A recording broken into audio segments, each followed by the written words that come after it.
You ever had something vanish from your phone, not deleted, not moved, just gone? Now imagine that it wasn't just one or two files, but every video tied to something you weren't supposed to talk about. Creepy, right? That's exactly what happened to Ryne Simmons, a man who claims his footage, his backups, and even his social media posts all disappeared overnight. This isn't some random tech glitch story, no. Ryan says his files were linked to a case involving a powerful public figure, and the moment he tried to share them, everything changed. His phone started glitching, notifications froze, videos he'd saved for years wiped clean.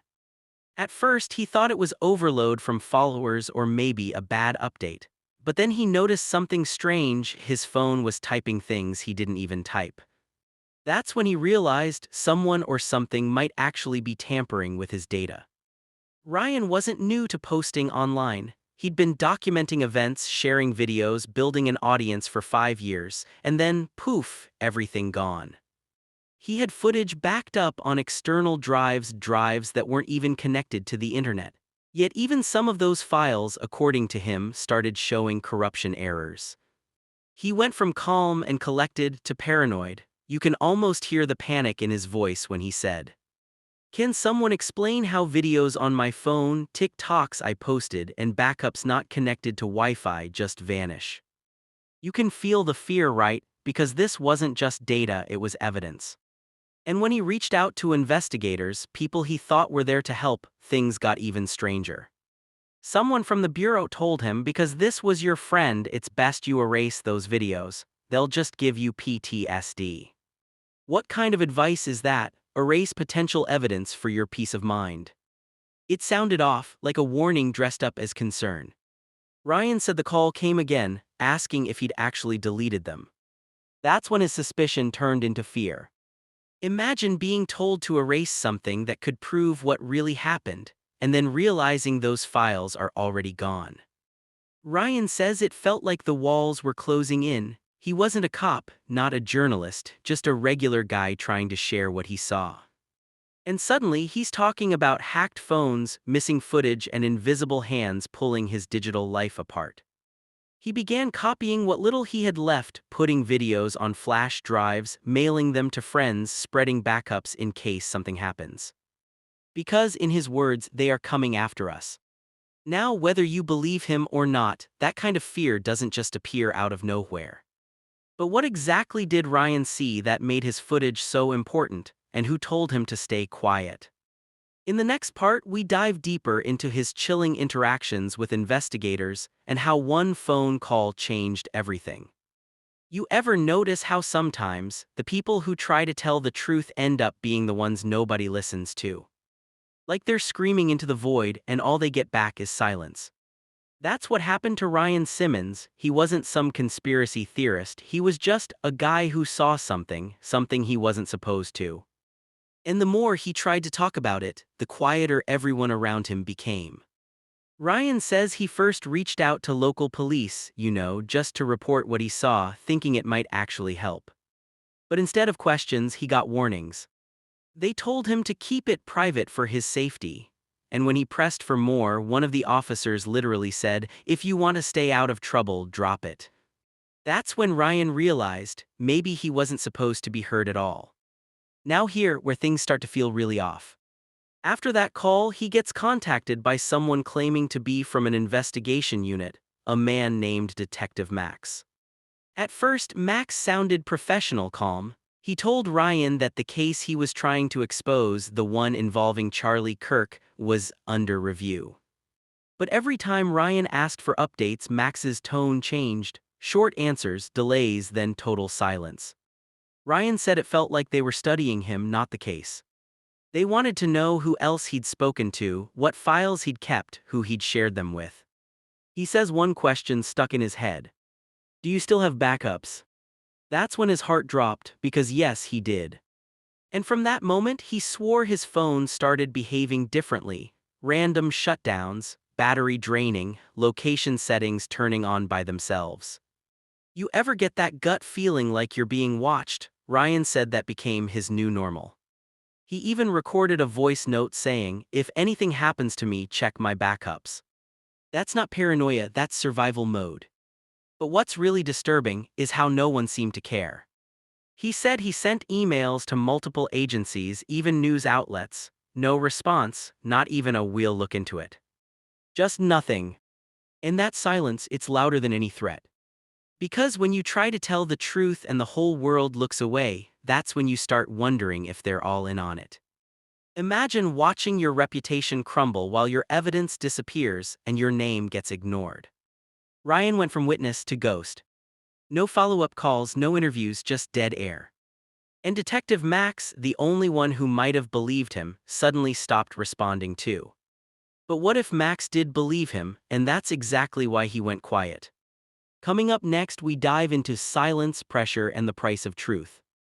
Because sometimes the scariest part of a mystery isn't what's missing, it's who's being told not to find it. You know that saying, silence speaks louder than words? Well, in Ryne Simmons' case, that silence started to feel like a threat. Because every time he asked questions, people stopped answering.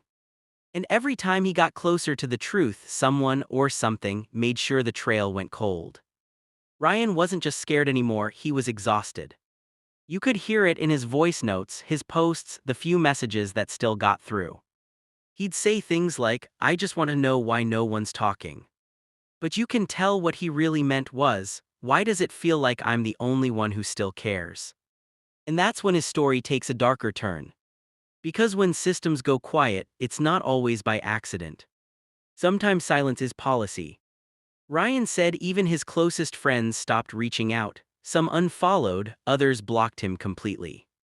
He joked once that the algorithm canceled me before they did, but deep down he wasn't laughing. Then came the pressure. Random phone calls from unknown numbers.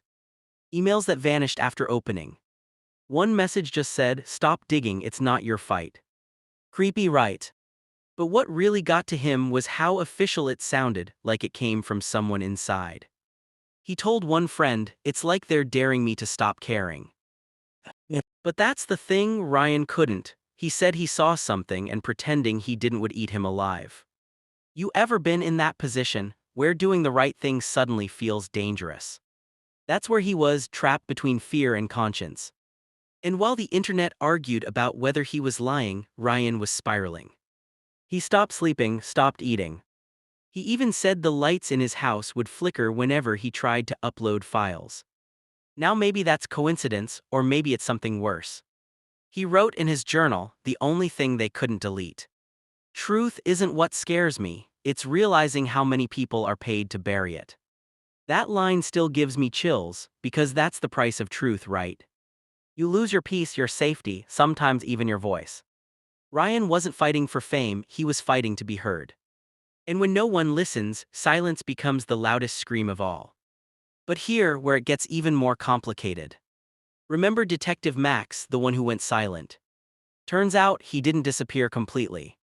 Because in the final part of this story, the call for transparency, we uncover Max's last message.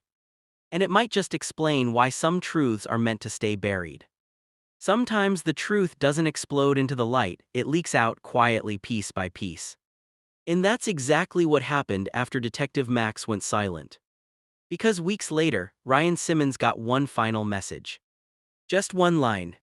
And it changed everything. The message came from an encrypted email. No name, no signature, just a timestamp and 7 words. "They told me to stop, be careful." That was it, no explanation, no follow-up. But to Ryne, that was all the confirmation he needed. He wasn't crazy, he wasn't paranoid. Someone was trying to bury the truth, and now even the people inside the system were too scared to talk. Imagine how that feels, the person you thought would protect you, basically warning you they can't. Ryne said that line haunted him more than the threats, more than the missing files. Because it meant the silence wasn't random, it was organized. And if that's true, then how deep does it go? He started recording again, but this time not about the footage. He spoke about corruption, censorship, and fear. He said, if you can't trust the ones who swear to protect you, then who do you turn to? And that's when things got emotional, raw, human. You could see it in his last livestream. His voice cracked mid-sentence when he said, "They don't even have to threaten you anymore. all they need to do is make you doubt your own eyes. That line hits hard, right? Because it's true. When people stop believing what they see, the truth doesn't just disappear, it dies. And then came the twist. Detective Max resurfaced not in person but in a leaked internal memo. It showed that his name had been removed from the case file days before Ryan's videos vanished. Coincidence? Maybe, but come on, how many coincidences does it take before it's not one anymore? That's when the story stopped being about Ryan and started being about all of us. How much are we willing to ignore just to feel safe? How many truths are we okay with losing because they make us uncomfortable? In his final words, Ryan said, "The public can handle the truth, what it can't handle is silence." And honestly, he's right. Because silence breeds confusion, it breeds mistrust. And the longer it lasts, the harder it gets to believe anything. Maybe the real mystery here isn't what happened to Ryan's files, but what happens to us when we stop demanding answers. If you found this story as chilling as I did, don't forget to subscribe. Because trust me, there are more stories out there, even darker ones. And some of them are still unfolding right now.